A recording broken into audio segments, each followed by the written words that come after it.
नमस्कार दोस्तों।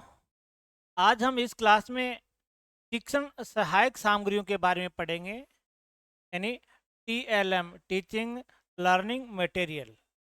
एक अध्यापक कक्ष में शिक्षण कार्य को किस तरह से रुचिकर बना सकता है, किस तरीके से उसे प्रभावशाली बना सकता है, या अपने विषय वस्तु को सहज रूप से छात्रों के समक्ष प्रस्तुत करने के लिए जिन संसाधनों का प्रयोग करता है, वो क्या कहलाती है? शिक्षण सहायक सामग्री कहलाती है। तो आज की इस क्लास में हम टीएलएम, जो बहुत ही महत्वपूर्ण है और वर्तमान जो शिक्षण प्रणाली है वो तो टीएलएम यानी शिक्षण सहायक सामग्री पर ही आधारित है। तो आज की हमारी जो क्लास होगी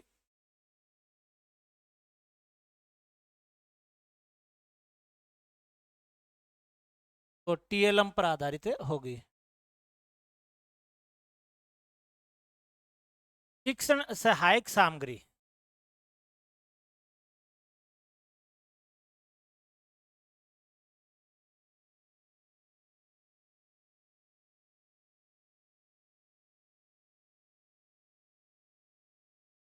यानी शिक्षण कार्य में सहायता करने वाली अध्यापक की जो सामग्री है, ये शिक्षण सहायक सामग्री कहते हैं।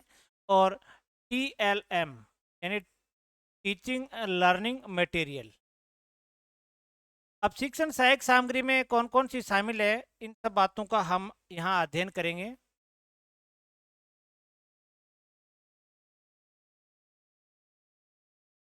सबसे पहले हम बात करते हैं कि टीएलएम की परिभाषा क्या हो सकती है। एक सामान्य परिभाषा की अगर बात करें हम, तो टीएलएम की परिभाषा देख लेते हैं।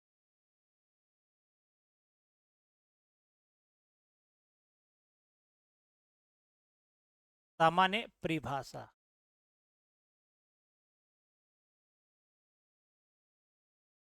अध्यापक कक्ष में शिक्षण कार्य को सरल, सजीव, सुग्राह्य या रोचक, स्पष्ट या प्रभावशाली बनाने के लिए जिन सहायक सामग्रियों का प्रयोग करता है उन्हें शिक्षण सहायक सामग्री कहते हैं। तो अध्यापक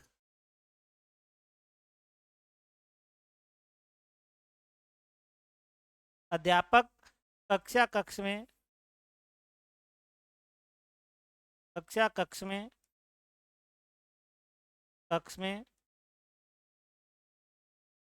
शिक्षण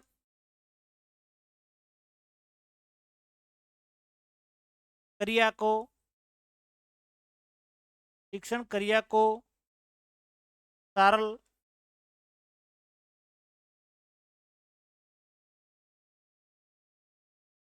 स्पष्ट,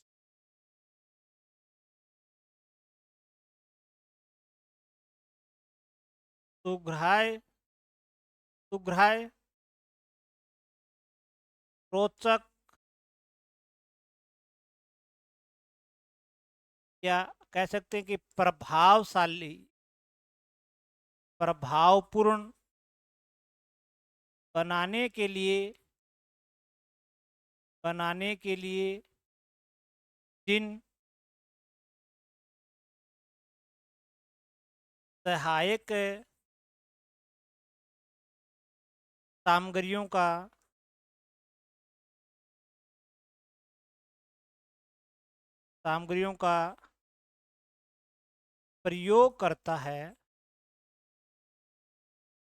प्रयोग करता है तो उन्हें शिक्षण सहायक सामग्री कहते हैं। शिक्षण सहायक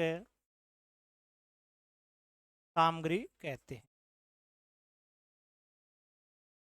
ये इसकी एक साधारण सी परिभाषा है कि अध्यापक कक्ष में शिक्षण कार्य को सरल, स्पष्ट, रोचक, प्रभावपूर्ण बनाने के लिए, रुचिकर बनाने के लिए जिन साधनों का वो प्रयोग करता है या जिन सामग्रियों का वो प्रयोग करता है उन्हें शिक्षण सहायक सामग्री कहते हैं। यानी नवीन ज्ञान, भाव, विचार इस तरह प्रस्तुत किए जाएं कि उनका स्वरूप है वो स्पष्ट, प्रत्यक्ष, मूर्त हो उठे, तो उन्हें क्या कहते हैं? शिक्षण सहायक सामग्री कहते हैं। यानी नवीन ज्ञान, नवीन ज्ञान, भाव, विचार को इस प्रकार प्रस्तुत किया जाए। यानी कक्षा कक्ष में नवीन ज्ञान है या भाव विचार को इस प्रकार से प्रस्तुत किया जाए कि उनका स्वरूप है प्रत्येक, स्पष्ट और मूर्त हो उठे। प्रस्तुत किया जाए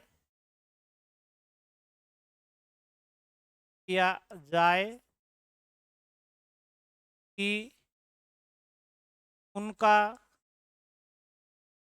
स्वरूप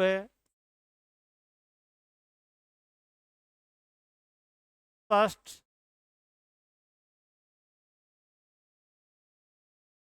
सजीव तथा मूर्त हो उठे। मूर्त हो उठे तो उन्हें शिक्षण सहायक सामग्री कहते हैं।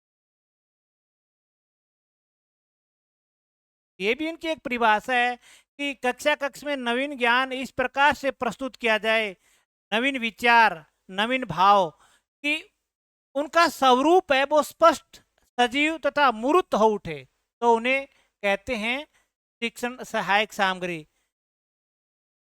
शिक्षण सहायक सामग्री क्या है कि इन उपकरणों से क्या है कि कोई अमूर्त या जटिल या सूक्ष्म बातें होती है उनको मूर्त, सरल या स्वरूपगत बनाया जा सकता है। यानी इन उपकरणों से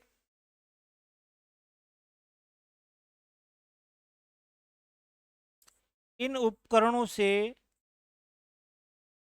अमूर्त,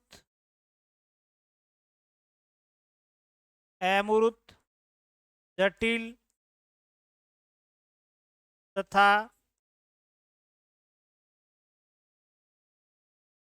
सूक्ष्म बातों को यानी इन उपकरणों का मतलब शिक्षण सहायक सामग्रियों से कोई अमूर्त, जटिल या सूक्ष्म जो बात है को मूर्त, सरल और स्पष्ट बनाया जा सकता है। बातों को मूर्त,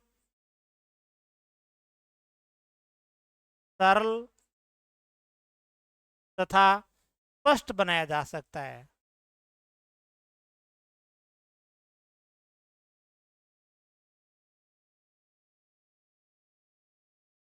बनाया जा सकता है।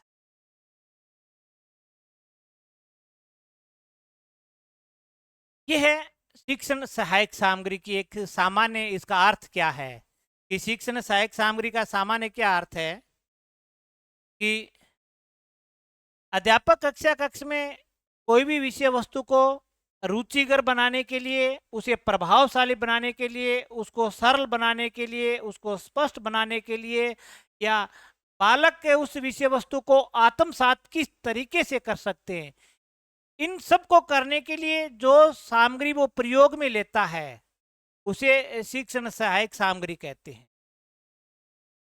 यानी अध्यापक नवीन ज्ञान भाव को इस प्रकार से कक्षा कक्ष में प्रस्तुत करे कि वो मूर्त हो उठे, स्पष्ट हो उठे, और उनके लिए वो जिन उपकरणों का प्रयोग करता है, जिन संसाधनों का वो प्रयोग करता है, जिन सहायक सामग्रियों का प्रयोग करता है, उन्हें शिक्षण सहायक सामग्री कहते हैं।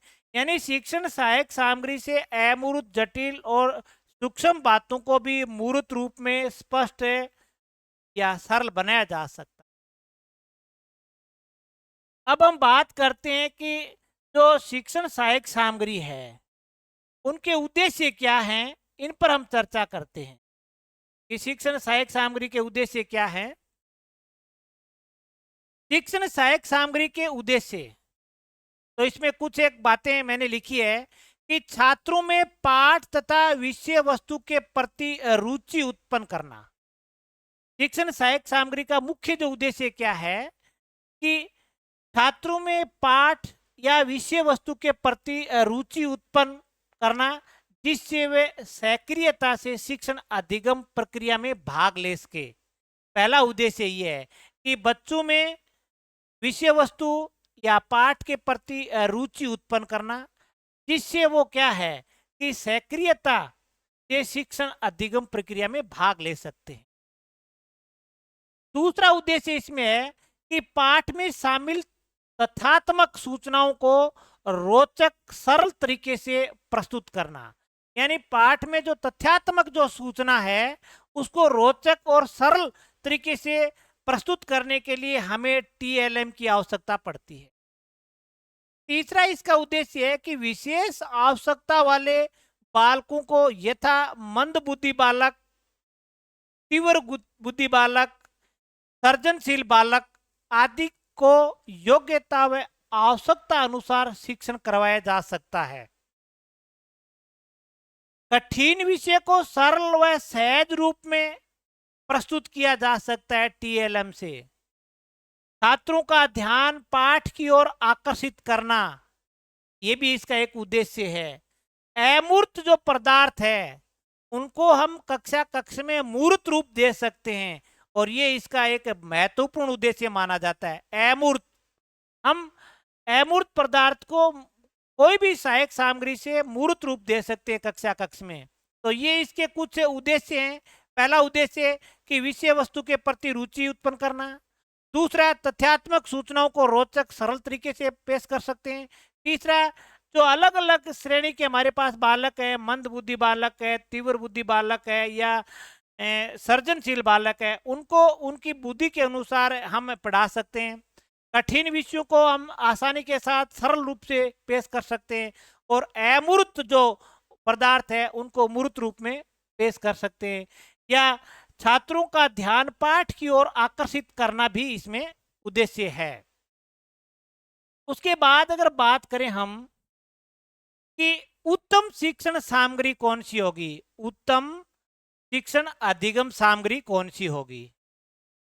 आसानी से उपलब्ध हो या निर्मित की जा सकती हो, यानी ऐसी टीएलएम जो आसानी से लोकल मार्केट में उपलब्ध हो और उसे बनाई जा सकती है। यानी शिक्षण अधिगम के बीच पुल का काम करती हो, शिक्षण लर्निंग के बीच है वो पुल का काम करे, ऐसी सहायक सामग्री होनी चाहिए।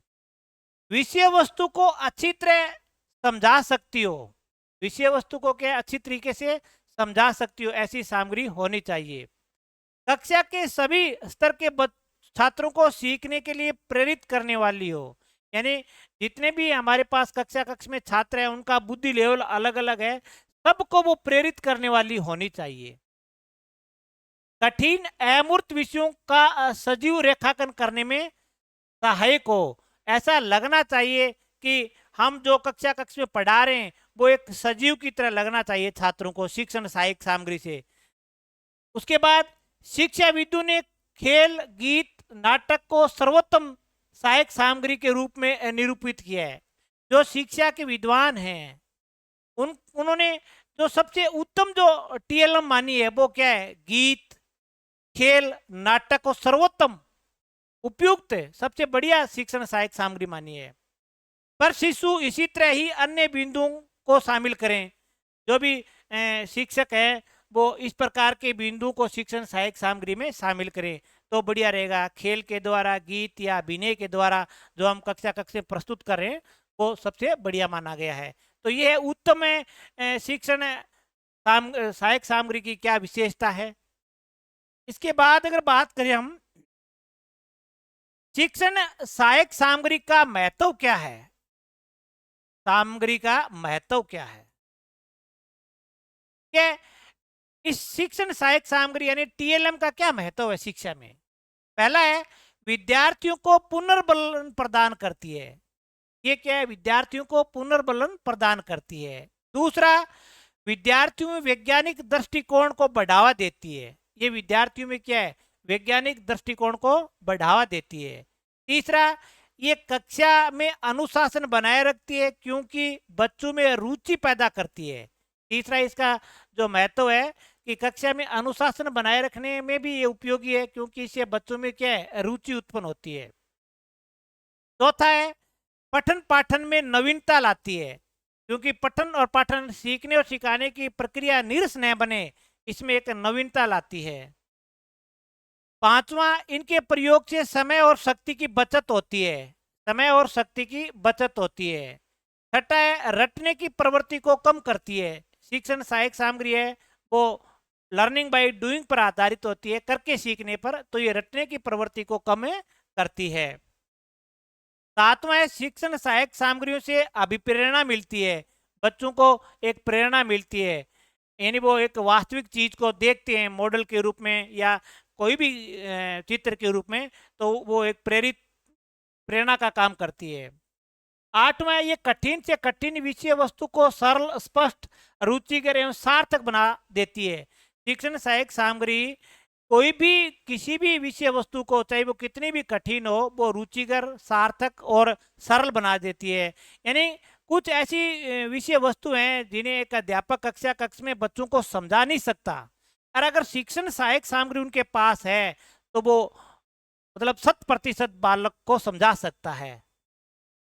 नौवां है सीखने में अपेक्षाकृत कम समय लगता है, प्राप्त ज्ञान स्थायी होता है, और शिक्षण सहायक सामग्री से हम पढ़ाते हैं तो बच्चे आसानी से सीख जाते हैं, और जो ज्ञान ग्रहण करते हैं वो क्या होता है, वो बिल्कुल स्थायी होता है। 10वां है शिक्षण प्रक्रिया में क्रियाशीलता बनी रहती है, यानी शिक्षण की जो प्रक्रिया है उसमें क्रिएटिविटी बनी रहती है, क्रियाशीलता बनी रहती है। छात्रों के आत्मविश्वास में वृद्धि होती है, इससे शिक्षण सहायक सामग्री से छात्रों के आत्मविश्वास में वृद्धि होती है क्योंकि वो ज्ञान को ग्रहण कर रहे हैं। बच्चों में एक दूसरे का सहयोग करने की भावना बढ़ती है, यानी सामाजिकता की भावना बढ़ती है, एक दूसरे का सहयोग करने की। कक्षा नियोजन की प्रक्रिया सरल हो जाती है, टीएलएम से कक्षा नियोजन की जो प्रक्रिया है वो भी अध्यापक के लिए सरल हो जाती है। 14 नंबर है बच्चों को एक दूसरे से विचार विमर्श करने का अवसर मिलता है, इससे क्या है, बच्चों को एक दूसरे से बातचीत करने का भी अवसर मिलता है। 15वां है कक्षा में नियमित उपस्थिति बढ़ जाती है, यह भी महत्वपूर्ण है कि कक्षा में नियमित उपस्थिति बढ़ जाती है। 16वां है शिक्षक शिक्षण के अन्य पहलुओं पर ध्यान दे पाता है, शिक्षक शिक्षण के अन्य गहराई से वो किसी विषय वस्तु को बता सकता है। नया प्रवेश पाए छात्र कक्षा में जल्दी घुल मिल जाते हैं, ये भी महत्वपूर्ण है, जो न्यू छात्र हैं कक्षा में वो जल्दी घुल मिल जाते हैं क्योंकि इसमें बच्चों को विचार विमर्श करने का अवसर मिलता है।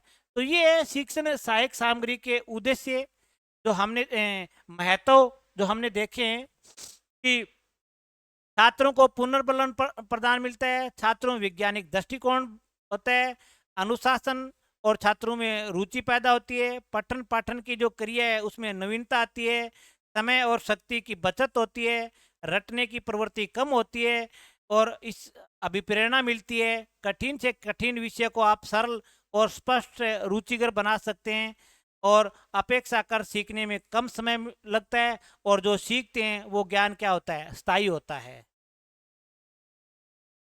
शिक्षण की क्रिया है वो क्रियाशीलता बनी रहती है, छात्रों का आत्मविश्वास बढ़ता है, छात्रों में सहयोग की भावना बढ़ती है, कक्षा का नियोजन सरल हो जाता है, छात्रों में विचार विमर्श करने का मौका मिलता है, कक्ष की उपस्थिति बढ़ जाती है और अध्यापक विषय के अन्य पहलुओं पर भी ध्यान दे सकता है, और जो नए जो बालक कक्षा में आते हैं, विद्यालय में आते हैं, वो जल्दी पुराने छात्रों से घुल मिल जाते हैं। ये शिक्षण सहायक सामग्री का महत्व है। और इससे पहले हमने ये उत्तम शिक्षण सहायक सामग्री की कुछ विशेषता पढ़ी थी कि ऐसी सामग्री जो आसानी से उपलब्ध हो या निर्मित की जा सकती है। अधिगम प्रक्रिया के बीच शिक्षण सहायक सामग्री पुल का काम करती है, विषय वस्तु को वो अच्छी तरीके से समझा सकती है। कक्षा के अलग अलग लेवल के जो छात्र हैं उन सब के लिए सीखने, सब के लिए वो एक प्रेरित करती है। कठिन अमूर्त विषय का प्रदर्शन इस प्रकार से किया जाता है कि वो मूर्त लगने लगे। और जो हमारे जो विद्वान हैं उन्होंने जो उत्तम जो शिक्षण सहायक सामग्री मानी है वो है खेल है, गीत है, नाटक है। और इससे पहले हमने यहाँ शिक्षण सहायक सामग्री के उद्देश्य देखे थे कि उद्देश्य क्या है, छात्रों में पाठ और विषय वस्तु के प्रति रुचि उत्पन्न करना, जिससे वो सक्रियता से शिक्षण अधिगम प्रक्रिया में भाग ले सके। पाठ में शामिल तथ्यात्मक सूचनाओं को रोचक व सरल तरीके से प्रस्तुत करना। जो विशेष आवश्यकता वाले बच्चे हैं, जैसे मंद बुद्धि बच्चे को अलग से पढ़ा सकते हैं, इनसे तीव्र बुद्धि बालक को अलग से पढ़ा सकते हैं। जो बालक सर्जनशील है उनको भी अलग शिक्षण सहायक सामग्री से पढ़ा सकते हैं। कठिन विषय को सरल और सहज रूप में प्रस्तुत किया जा सकता है। शिक्षण सहायक सामग्री को छात्रों का ध्यान पाठ की ओर आकर्षित किया जा सकता है। अमूर्त पदार्थ है, अमूर्त को मूर्त रूप दिया जा सकता है। ये इसके कुछ हमने उद्देश्य और उनका महत्व देखा है। अब हम बात करते हैं कि शिक्षण सहायक सामग्री के भेद कौन कौन से हैं। सबसे महत्वपूर्ण जो है कि शिक्षण सहायक सामग्री के भेद कौन कौन से हैं, उन पर हमें विचार विमर्श करते हैं। टीएलएम के भेद कौन कौन से हैं।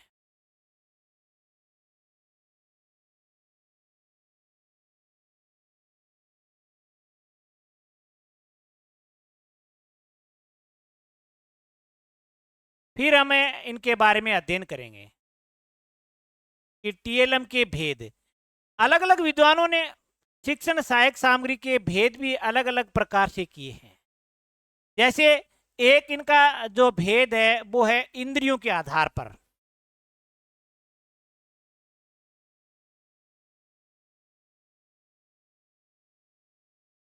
इंद्रियों के आधार पर टीएलएम यानी शिक्षण सहायक सामग्री।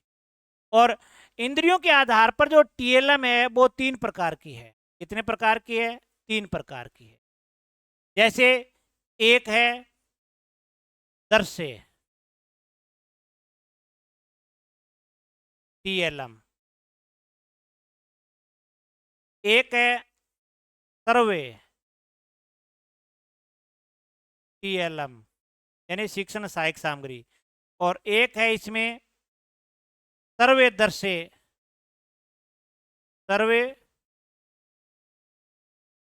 दर्शे टीएलएम। तो अगर बात करें हम इंद्रियों के आधार पर शिक्षण सहायक सामग्री कितने प्रकार की है, वो 3 प्रकार की है। दर्शे, सर्वे और सर्वे दर्शे। ये इंद्रियों के आधार पर है। इंद्रियां ज्ञान का द्वार है। इंद्रिया क्या है? ज्ञान का द्वार है। इनमें कुछ शिक्षण सहायक सामग्री है जिनको हम केवल देख सकते हैं, कुछ ऐसी है जिन्हें हम केवल सुन सकते हैं, और कुछ ऐसी है जिनको देख भी सकते हैं और साथ में सुन भी सकते हैं। तो अब दर्शय कौन सी है, सर्वे कौन सी है, सर्वे दर्शय कौन सी है, इन पर हम बाद में चर्चा करेंगे, इनके बारे में भी पढ़ेंगे। पहले हमें और जो भेद हैं शिक्षण सहायक सामग्री के वो देख लेते हैं। इसके बाद अगर बात करें जो तकनीकी प्रौद्योगिकी के आधार पर भी शिक्षण सहायक सामग्री है, यानी हम बात करते हैं दूसरा जो प्रकार है वो है तकनीकी या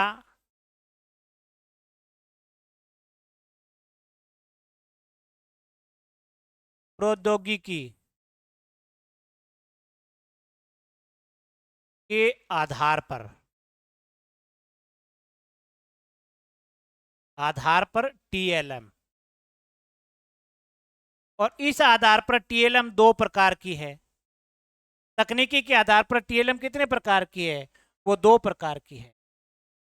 और 2 प्रकार कौन कौन से हैं वो भी हम देख लेते हैं। पहला है कठोर उपागम। पहला प्रकार कौन सा है? कठोर उपागम। और दूसरा है मृदु उपागम। कठोर का मतलब हार्डवेयर, और मृदु का मतलब सॉफ्टवेयर। तो तकनीकी के आधार पर टीएलएम कितने प्रकार की है? दो प्रकार की है, कठोर और मृदु, यानी हार्डवेयर और सॉफ्टवेयर है। इसके बाद अगर बात करें कि प्रक्षेपण के आधार पर कितने प्रकार की है, अगला जो प्रकार है टीएलएम का वो है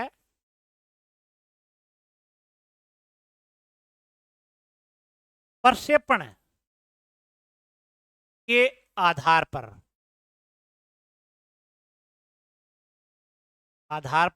टीएलएम यहां पर भी दो प्रकार है। प्रक्षेपण के आधार पर भी टीएलएम कितने प्रकार की है? दो प्रकार की है। पहला प्रक्षेपी,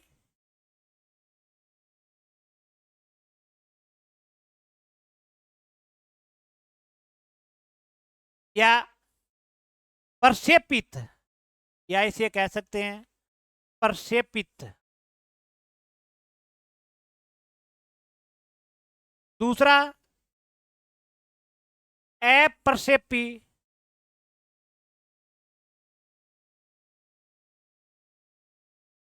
या अप्रक्षेपित,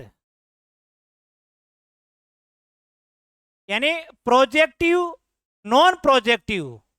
ये प्रोजेक्टिव है,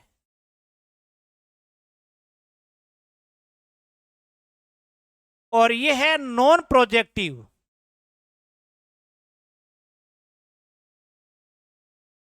यानी प्रक्षेपण के आधार पर दो प्रकार के, प्रोजेक्टिव शिक्षण सहायक सामग्री और नॉन प्रोजेक्टिव शिक्षण सहायक सामग्री। अब प्रोजेक्टिव कौन सी है, नॉन प्रोजेक्टिव कौन सी है, इस पर भी हम आगे चर्चा करेंगे। इसके बाद 4 नंबर की अगर बात करें, एनसीईआरटी के अनुसार, ये महत्वपूर्ण है। ये जो 4 नंबर है ये महत्वपूर्ण है कि एनसीईआरटी के अनुसार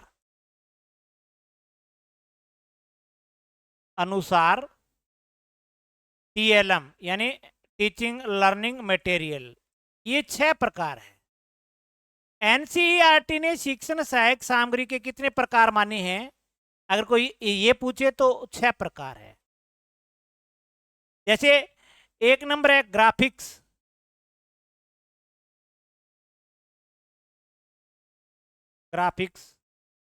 जैसे कोई चित्र है, कोई कार्टून है, इस प्रकार, इनको हम बाद में पढ़ेंगे। एक दूसरा है डिस्प्ले है, दूसरा जो प्रकार एनसीईआरटी ने माना है वो है डिस्प्ले। डिस्प्ले यानी प्रदर्शन।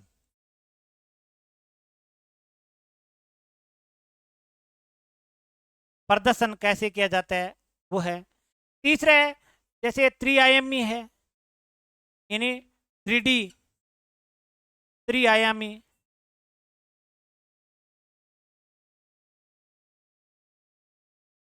तीसरा प्रकार कौन सा है? त्रिआयामी यानी 3D है, जैसे मॉडल है या वास्तविक के वस्तु है। जैसे इसमें कौन सा आता है, जैसे मॉडल आ गया कोई, या कोई वास्तविक वस्तु आ जा, ये इसमें आते हैं। जैसे चित्र है, कार्टून है, वो इसमें आते हैं। चित्र है, कार्टून है, इस प्रकार की जो शिक्षण सहायक सामग्री है वो ग्राफिक्स में आती है। और जो डिस्प्ले है इसमें जैसे श्यामपट्ट है, बुलेटिन बोर्ड है, ये इस प्रकार के आते हैं।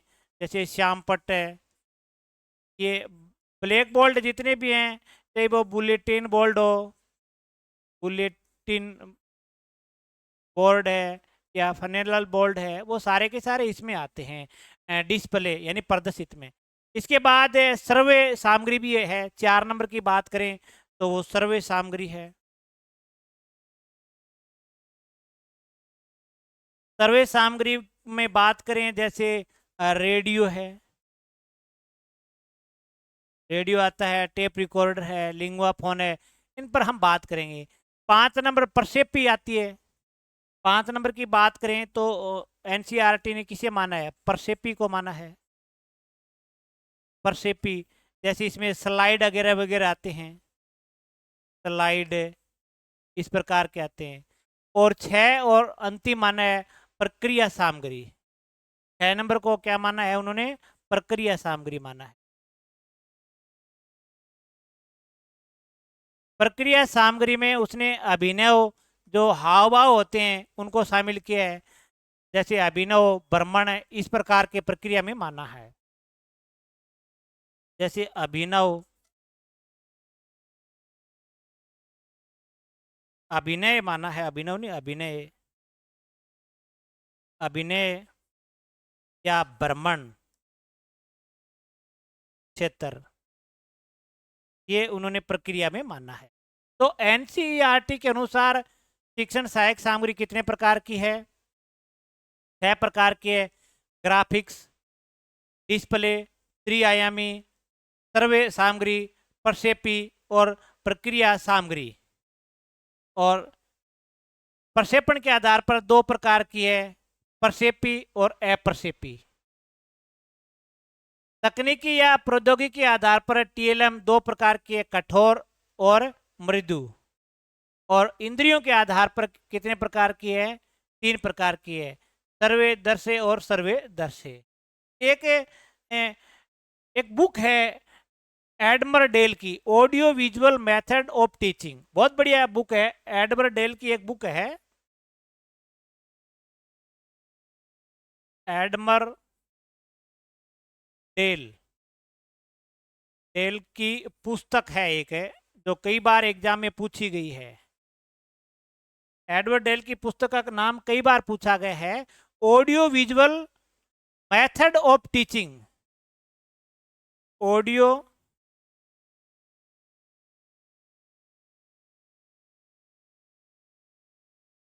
विजुअल मेथड ऑफ टीचिंग, ये इनकी एक बुक है जो कई बार एग्जाम में पूछी गई है। ये टीचिंग टीएलएम से संबंधित है। तो आज की क्लास में हमने शिक्षण सहायक सामग्री किसे कहते हैं, उसके उद्देश्य क्या है, उत्तम शिक्षण सामग्री किस प्रकार की है, शिक्षण सामग्री का महत्व क्या है, और शिक्षण सामग्री कितने प्रकार की हो सकती है। सबसे महत्वपूर्ण तो यही है, इंद्रियों के आधार पर इनको भी हम पढ़ेंगे कि दर्शय कौन सी है, सर्वे कौन सी है, सर्वे दर्शय कौन सी है। उसके बाद अब जो हम यहाँ पढ़ेंगे इनमें से कुछ है वो कठोर उपागम होगी और कुछ क्या है मृदु होगी। और यहाँ पर फिर प्रक्षेपण के आधार पर इनमें से कुछ प्रक्षेपी है और कुछ अप्रक्षेपी है। बाद में बात करें कि एनसीईआरटी के अनुसार ग्राफिक और डिस्प्ले, त्रिआयामी, सर्वे सामग्री, प्रक्षेपी और प्रक्रिया सामग्री। आज की क्लास में बस इतना ही, बाकी हम अगली क्लास में पढ़ेंगे। तब तक के लिए जय हिंद, जय भारत।